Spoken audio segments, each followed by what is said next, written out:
Go ahead, Miriam. Hi, everybody.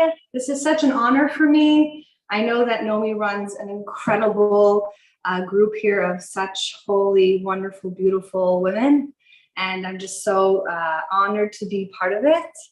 And just thanks to my mom. She was like, you need to do this. We need to have a gathering of women. We need to have some, Nomi gathered the women and my mom said, you need to do this music thing. We need to have it happen. So we're making it happen. I'm actually in between like meetings with students right now. I have to run back to campus right after I do this. And my husband was supposed to play with me, but he wasn't able to because he's actually meeting with students on campus right now. So we're in between, but I'm so happy. I was going to start with playing violin, but I thought maybe we should start singing. This is really, it's for me and for you. Like, I just want everybody to sing together. Of course, you can put yourself on mute if you're not, but I hear that everybody is.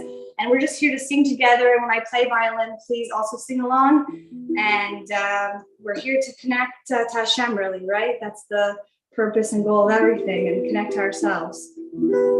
And based on Nomi's heartfelt Nishmat, I thought we had to start with a little bit of a Tov L'Hodot L'Hashem. So let's do this together. Can you hear me, Nomi? Everything? You guys hear me? Yeah? Perfect. Perfect. Go ahead.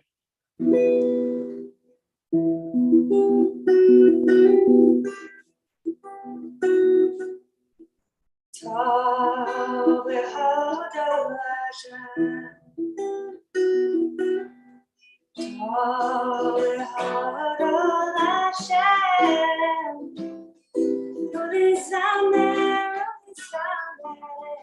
Sorry, I don't think you hear my guitar properly here. I'm just going to start again without the capo. We're going to do this again.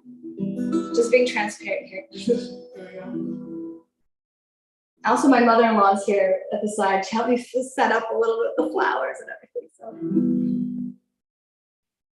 Tov L'Hodot L'Hashem. Tov L'Hodot L'Hashem. U'lizamer l'Shemcha Yom. Tov L'Hodot L'Hashem. Tov L'Hodot L'Hashem. Tov L'Hodot L'Hashem. U'lizamer l'Shemcha Yom. Tov L'Hodot L'Hashem. U'lehagi b'boker chasdecha. U'lehagi b'boker chasdecha. B'emunatcha b'leilo, b'emunatcha b'leilo. Tov L'Hodot L'Hashem. U'lehagi b'boker chasdecha. U'lehagi b'boker chasdecha. B'emunatcha b'leilo, b'emunatcha b'leilo. Tov L'Hodot L'Hashem. From the beginning. Tov L'Hodot L'Hashem. Tov L'Hodot L'Hashem. U'lizamer l'Shemcha Yom. Tov L'Hodot L'Hashem. U'lehagi b'boker chasdecha. U'lehagi b'boker chasdecha. B'emunatcha b'leilo, b'emunatcha b'leilo. Tov L'Hodot L'Hashem.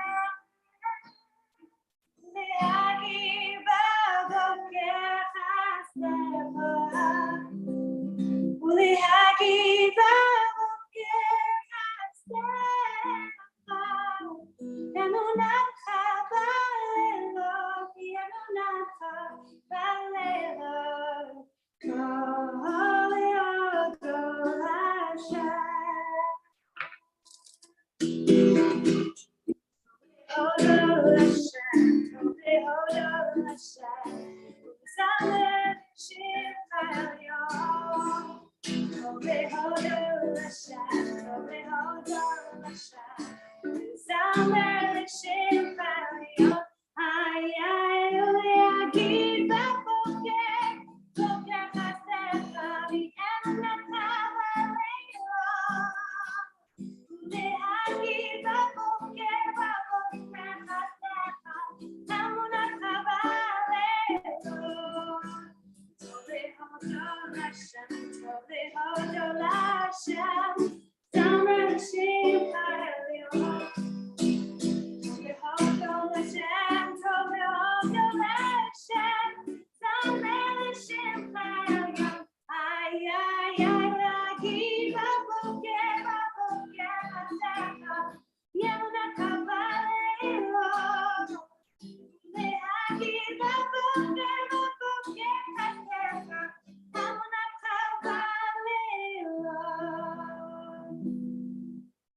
hope everybody was singing along. I'm really doing this to have people singing. Seriously, I'm more, my forte is violin here, so I want to get us into the singing place. I'm gonna take my violin out right now.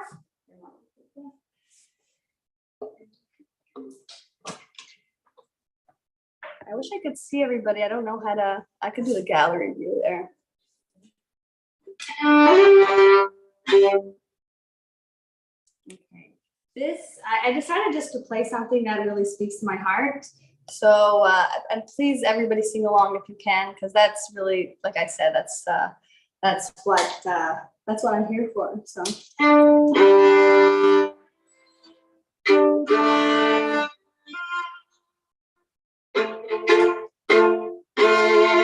You can hear my violin? It's all good? Yes, thank you.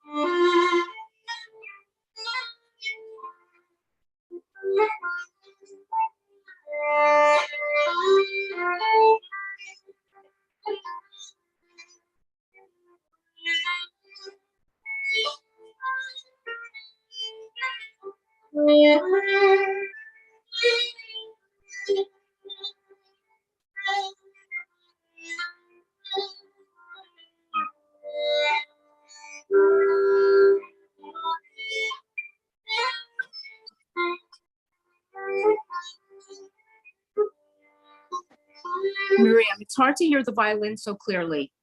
You have to stand back. You have to stand back from the, it's not catching it. Yeah, away Okay. from the.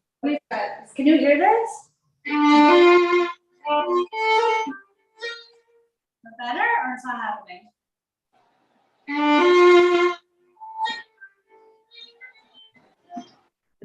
No, it's not better. It's Yeah, not the microphone's too close to you. not flowing. There's a special setting to turn on. Let's move the table. Let's move the table. No, I think there's an issue with the Zoom. It doesn't pick it up. There's a special setting that you had to turn on. I've done this before. Let me try one at the mom. Want to give me your phone? I'm going to try using a different phone and we'll see.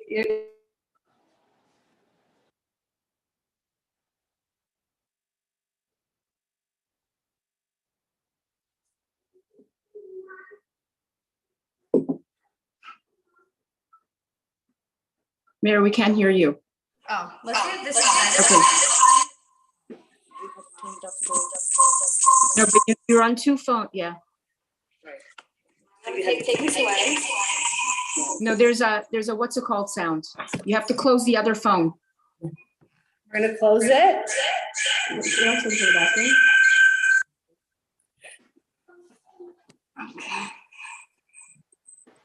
It's still doing a.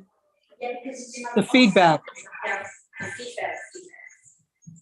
You have to turn off one phone. Yeah, there you go.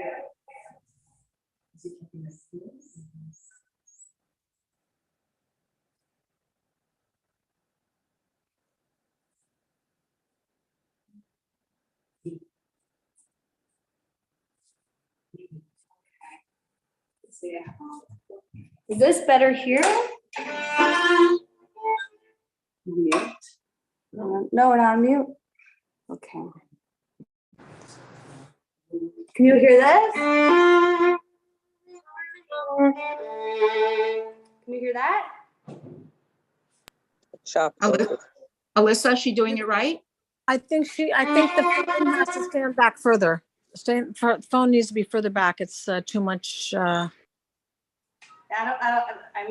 Maybe the violin's not going to be successful today for this.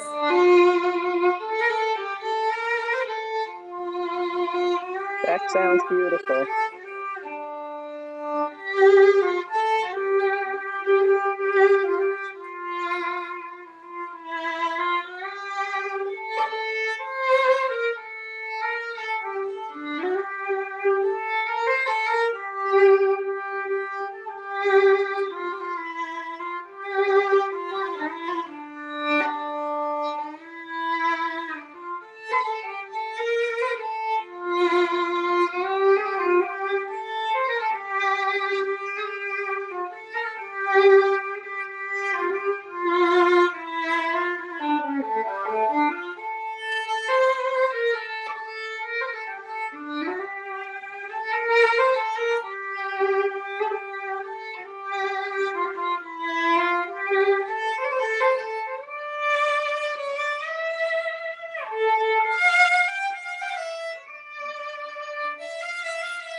Miriam, Wow, can that you- was Miriam, gorgeous. Miriam, that was Miriam. Could you do another? Beautiful. Could you do another? Incredible. Another Thank you. one that was gorgeous. Stunning.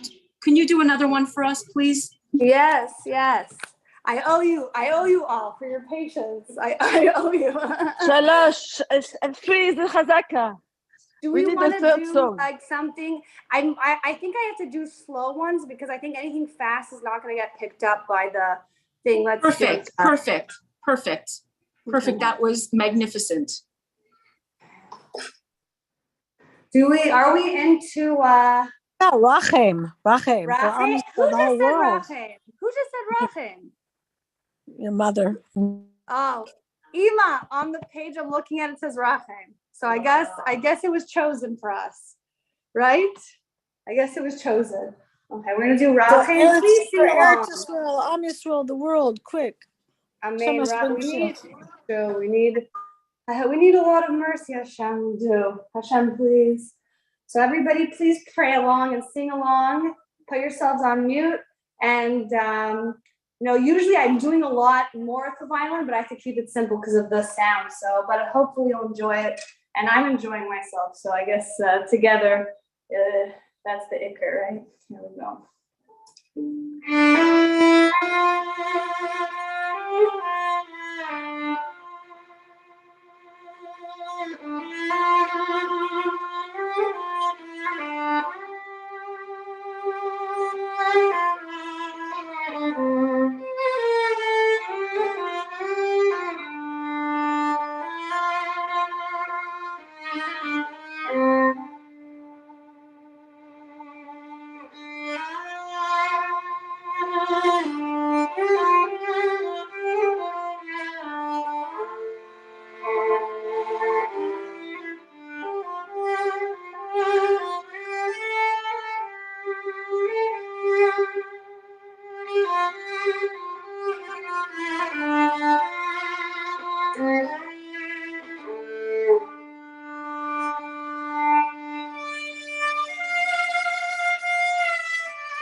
Thank you. Wow, that was so Wow. stunning. Wow. Wow. To the soul, literally to the soul. Thank Wow. you. Wow. I hope you could all hear it well. If I It was do more gorgeous. Zoom, I'll get a proper microphone, but for now. It was No, thank perfect. you so much. I feel so honored to be playing music for these wonderful women. And b'miuchad, I have my mother-in-law next to me and my mother who is here, and it's b'zchut them, everything. You know, b'zchut our parents, you know, everything really. And Hashem, of course. And my mother, everything, you know, everything. So thank you. Thank you so much. Miriam, I want to give you a little gift, and to all the women. This is what I heard from my doctor yesterday. He told me, what's the word Eineker? Eineker. I said, it means in Yiddish, grandchildren. He said it comes from the Torah. When Moshe Rabbeinu stood by the sneh, it says, Asneh boer, ve'einenu ukal. Einenu ukal is Eineker. And Einekel is something that is never consumed. Our grandchildren, our children, it's always burning and never consumed. So this is what I wanted to share because I thought it was a marvelous thing. I always heard that God, Einekel, I'm Sephardic, and they said, what is that? And then I hear it, Einenu Ukal, Einekel. So anyway, enjoy your children, your family. Thank you so much. Bye. Thank you so much. Thank you so much. Miriam, are we going to now go ahead with the speaker? I guess so. Is that Do you want? Yeah, Nechama, do you have 2 more minutes for her to play one more song? Yeah, sure, whatever. Yeah, sure.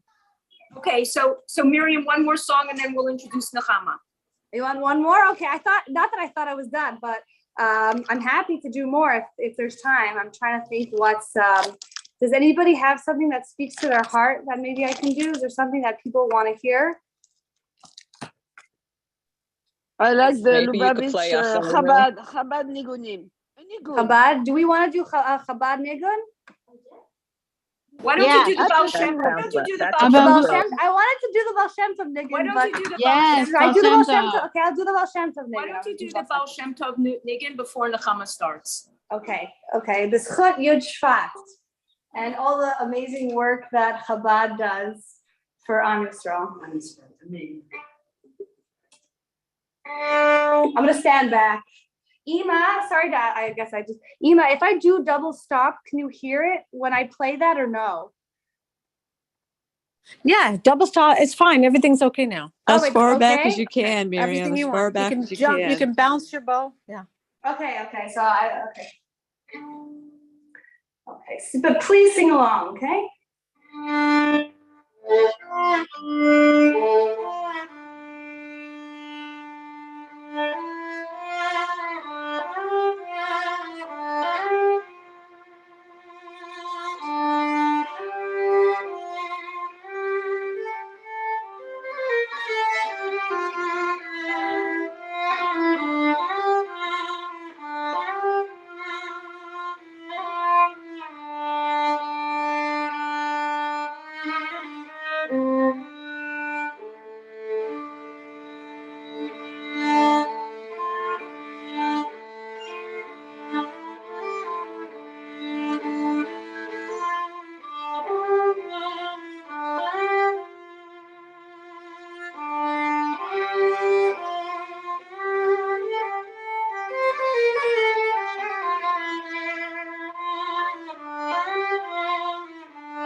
Thank you. Thank Wow, you so much, stunning. Miriam. That was so beautiful. Thank you so much. Stunning. I'm gonna take the time now to introduce Nechama. Thank you. Thank you. You are the best, incredible, beautiful, magnificent. Hashem should bless you with everything.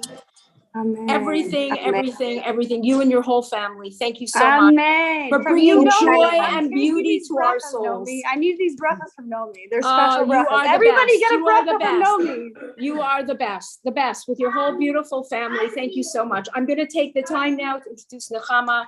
I feel extremely privileged. I'm very in awe of Nechama Caplan. Nechama, if I can say so myself, is a magnificently brilliant teacher. She loves learning with and teaching women how to reframe life to reflect the divine reality. Through learning Tanya and the teachings of Hasidus for the past 10 years, she is constantly challenging herself and others to integrate the divine truth into our very physical and practical lives. Recently, she's been teaching daily Tanya on Chabad.org in an effort to encourage women to upgrade our consciousness and reveal our true power and infinity. She has an eclectic past, academic and all-American athlete from Vassar College, Harvard Public Health School master's degree, internet advertising executive, and Montessori preschool founder and director. She is now an energy practitioner living in Sfat Ir HaKodesh. If I can say so, also, Nechama runs a WhatsApp group that she goes a deeper dive into Tanya. It is magnificent, gorgeous, and I feel extremely privileged. Thank you, Nechama, for doing this, and it should be a schus for you and your whole family, and for all of Am Yisrael. Thank you so much. Amen. So I'm actually speechless. Between the heart-opening tefillah, Naomi, that you, I was crying, mamish, tears dripping down my face. I'm talking about it's going to make me cry again. And Miriam opening our soul. It's just so fitting on this day of Yud Shvat, which is such an incredibly powerful day for every single Jew, to be able to draw down and integrate the greatest lights of Hashem into our being. And what just popped out, we learned the mimer Basi Lagani, which is the famous mimer that the previous Rebbe distributed before his histalkus, before his passing. And it was the 1 year later, the mimer that the Rebbe became our Rebbe with. And the very beginning of the mimer that the Frierdiker Rebbe wrote, he's explaining that the purpose of the creation was for us to make a dwelling place for God in the lowest worlds, and that the Iker Shechina, the Shechina,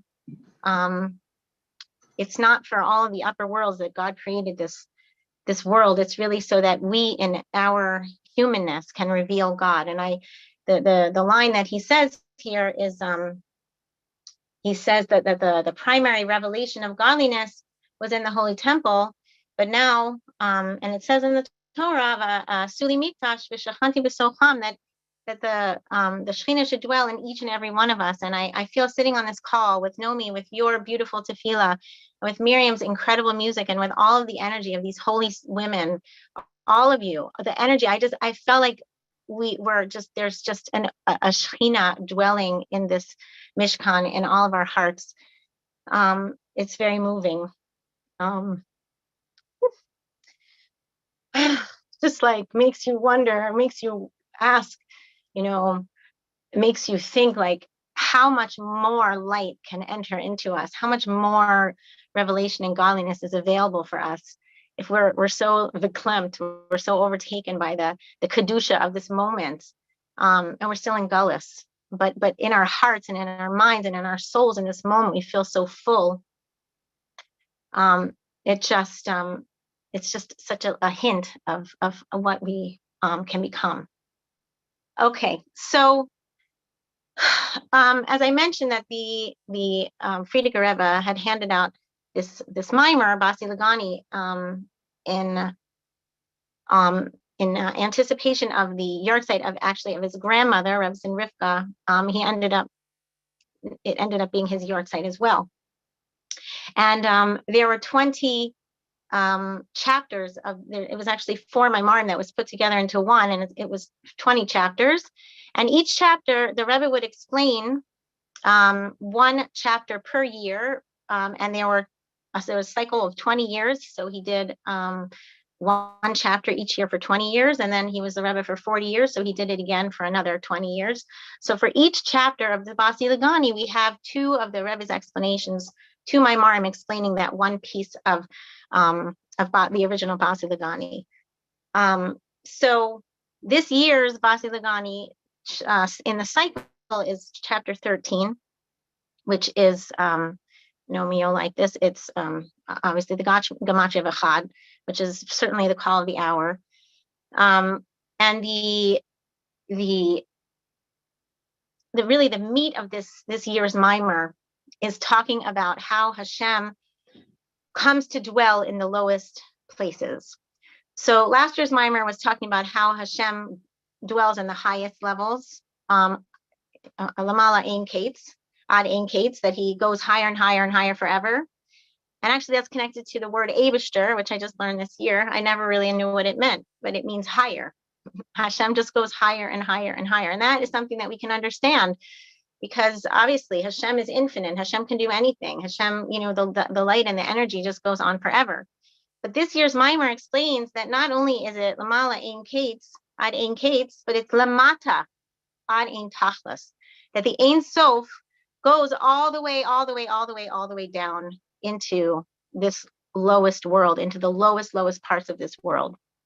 And so I just want to explain a little bit about this, because it just feels so pertinent to where we are in history. We are really dealing with some of the deepest, darkest, not only in the world, but I feel like the whole world is healing. The whole world is dealing with the darkness within. And we have to know how to handle that, and we have the tools to handle that. And by Hashgacha Pratis, this year's Basi Lagani gives us a lot of insights. So I just wanted to explain, actually, by Hashgacha Pratis also, if anyone's following the Tanya for today is exactly aligned with this year's Basi Lagani, which when all of these Hashgacha Pratises line up, it's very powerful. It's just the message. It's a message. Okay. So I just want to explain a little bit how the Rebbe explains this whole idea of that Hashem, the Ein Sof, goes all the way down. So we understand, I'm just going to get a little bit Kabbalistic for a second. We understand in the way that Hashem creates the world is that he takes the energy of Ein Sof, and in order for Ein Sof to exist down in a physical world, it has to be hidden, and it has to be covered, and it has to be veiled, and it has to be contractions. There has to be what we call tzimtzum, which is contractions, and we have to have hester panim, which is concealment, and more and more and more and more and more and more and more. And it goes down through the 4 worlds of Atzilus, into Beriah, into Yetzirah, into Asiya, the 4 worlds, with each one is an infinite amount of worlds and concealments. And finally, when we get down to our lowest world, it actually, this energy of Hashem, it's a continual stream of energy. It's not like it stops. It's not like it's like, okay, now here's Atzilus and now there's a break and now we have another source of energy. It's just that the energy is the same energy. Hashem is speaking the world into being at every moment. We know that the Baal Shem Tov explains on the Midrash Tehillim that says, oh, forever your word, God, stands firm in the heavens. And we learn this in the Tanya, that the word of Hashem is constantly creating the universe, everything within it at every moment. And this flow of energy just gets diminished and diminished and diminished as it comes down. And as the Rebbe explains in this year's Maimer, that it ends up crossing over a threshold from spirituality into physicality. And where that jump happens, it's called Yesh Ma'ayin, actually, because what's happening is you have spirituality, you have the energy of the spiritual world, and it keeps becoming more and more and more and more condensed, but it's going through what we call cause and effect, that there's a cause and that energy then becomes the effect. And then it's like the chain. It's like one is connected to the other.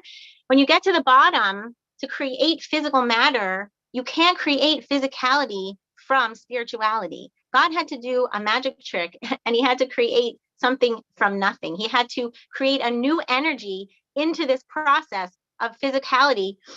And it goes into the orbits, it goes into the stars, the mazalos, and it goes and it becomes embedded in every single thing in reality. It says that in order for a piece of grass to grow, an angel has to hit it. It has to be stricken by a malach, and it says grow, meaning that every single thing that exists in created reality is being animated by Hashem at every moment. So this we can understand. We can understand that nature is connected to Hashem. But how can we understand even a lower level of darkness? And the example that the Rebbe uses, that the Frierdiker Rebbe uses here, is the example of Paro. And we just had this in last week's parsha, where Paro says that the river is mine, talking about the Nile, and I made myself. So this is what we call the deepest klippa. And why is that? What does it mean? It means that even though Paro is being created by God at every moment, he's in complete denial of that truth. And the fact that he refuses to accept that God is the creator is really an incredible thing, that despite the fact that God is animating Paro and he's denying it, God is still there. And this is something that it's a very hard concept to understand. Even in the darkest, deepest evil, God, the Ein Sof, exists in that place. The Ein Sof is animating that reality. And so this is actually even more of a wonder than thinking that God can be infinitely high. To think that God can be infinitely low is something that kind of makes you think twice. And something about Paro that's so fascinating is why did he say the river is mine and I made myself? The truth is, the story goes that Yaakov Avinu actually blessed Paro that the Nile River should rise to his feet. And so in fact, the fact that Paro was so powerful that every time he came to the Nile, it would overflow and it would create all kinds of, the agriculture and the pleasures and everything that came from the Nile overflowing was from a bracha from Yaakov that came from Hashem, obviously. So for Paro to step up into the Nile, what Paro did in the Nile every morning was he actually used it as a bathroom. So to be able to go from the place where God is giving to Yaakov a blessing for Paro to have this incredible shefa from the Nile. And actually the Mimer explains to us that the Nile is the river that comes out of Eden. Before even Gan Eden, it comes out of Eden. It's pure godliness, and it has the greatest pleasures. And it comes out of Eden, and it ends up becoming the Nile River, and it's just full of abundance and pleasure and all of these amazing things. And here Paro steps up and says, "I created this thing, and I created myself." It's just a crazy darkness and descent into ego and into arrogance and into the opposite of godliness. And what is so amazing is for us to recognize that is still Ein Sof in that dark place. And so what I wanted to kind of bring out here is, as we're all going through this process of healing, which I don't know anyone who's not in the middle of a healing experience, that what seems like darkness to us is actually Ein Sof. And so instead of saying to ourselves, "Oh my gosh, I'm such a mess, and I have all these problems, and I have this to deal with, and I have that to deal with, and I feel bad, or I feel depressed, or I feel shame, or I feel jealous, or I feel all of these negative emotions that we feel," and we can then criticize ourselves for having them, we really can reframe the whole way that we see the darkness in our lives as really the presence of the Ein Sof in our lives. And the purpose of this reframe is for us to recognize that we are here to take that darkness, take that Ein Sof, and reveal it for what it really is, which is the light. So without this incredible information that the Rebbeim are giving us, we wouldn't be able to recognize that the darkness is actually Ein Sof. We wouldn't know. We would just be able to say like, wow, I'm having all these problems. Wow, I'm facing all these challenges. Well, I don't recognize that that too is God. And that it's very easy for us to make a separation between ourselves and God. And we do it all the time. And even though, you know, that's actually the classic term of what is Avodah Zarah. Avodah Zarah means there's me and there's God. I'm separate from God. And even though we all can kind of think like, yes, Eino Mavado, and we're living in this consciousness of trying to, you know, recognize the oneness of God in all things, in these dark places, we absolutely make a separation because we say like, oh my gosh, I'm so fill in the blank. But the truth is that we are in a very, very special time right now. And it used to be that when we had these challenges, we would push them away. And for many generations, we didn't deal with our feelings. I mean, everyone in my generation can attest to this, that, okay, you don't deal with it. You just put it, you're fine. You're fine. You're fine. You're fine. Look, you're functioning and everything's good. You have what you need. You know, take the darkness and you can just, subject it to what's the repress it or sublimate it or subjugate it or whatever it is. And this is connected to the avoda we call skafia, which means that you just push it away. You don't need it. You say no to it. And the Tanya, and I guess for all of, you know, the history of Hasidus that were, you know, the history of Judaism was really just about pushing things away. It wasn't for the average person to be able to do this work, which we call Hishapcha, which means transformation. We weren't really in the parsha, so to speak, to do this kind of transformative work. We were in the push it away, push it away, push it away. But I guess what I want to just bring out here is the idea that we are now in the time frame, as the Rebbe said to us, we are the generation, the last generation of Golas and the first generation of Geula. We are straddling a new consciousness. This is our generation. And so therefore the old processes that we were using in the Golas mentality are no longer meeting our needs. And we're all recognizing something is missing. We can't keep going with the old program. The new program is recognizing that lemata ad ein tachlis, that Ein Sof is in the dark. And it is our job and our responsibility and our privilege to be able to see that in the darkness is our power of transformation, that we can say that's Ein Sof in this dark place, and I'm going to make it a revealed truth. And in so doing, that is how we make this world a garden for God. And so today is a day we have tremendous power given to us. It's connected to, you know, the yahrzeit of the Frierdiker Rebbe is connected to the Parshas Bo, because he passed away in Parshas Bo. And we all know the famous explanation of Bo El Paro is it says that Hashem takes Moshe into the deepest, deepest, deepest places, the highest places where Moshe was afraid to go.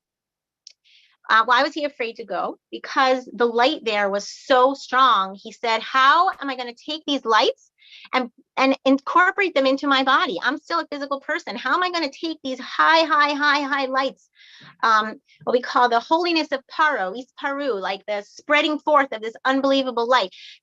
Moshe is asking, God, I can't do this. I can't go and take these lights and incorporate them into my visceral experience. And how am I going to give this over to the Jewish people?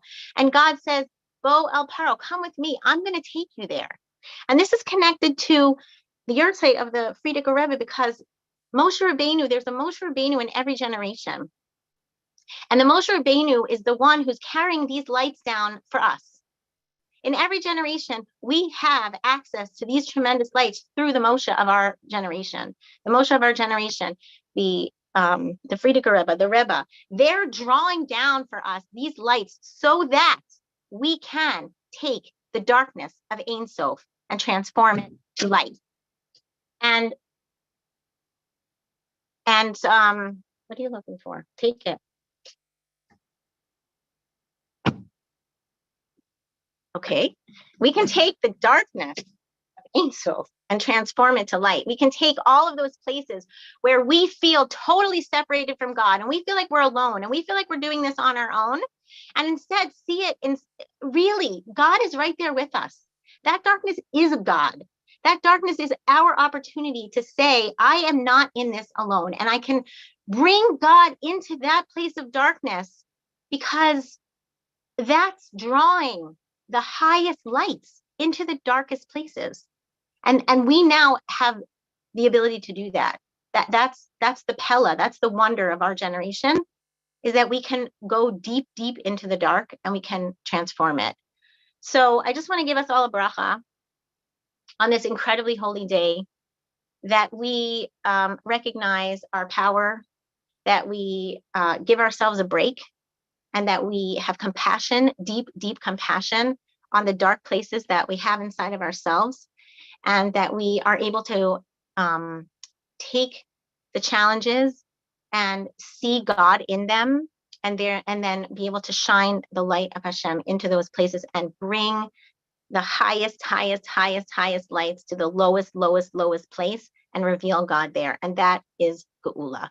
So I just want to give us all a bracha that we can do this work with a smile, with compassion for ourselves and for others, and that we won't have to do it so much longer, because when we have so many Jewish women yearning with such an unbelievable desire for revelation, Hashem, he also has compassion.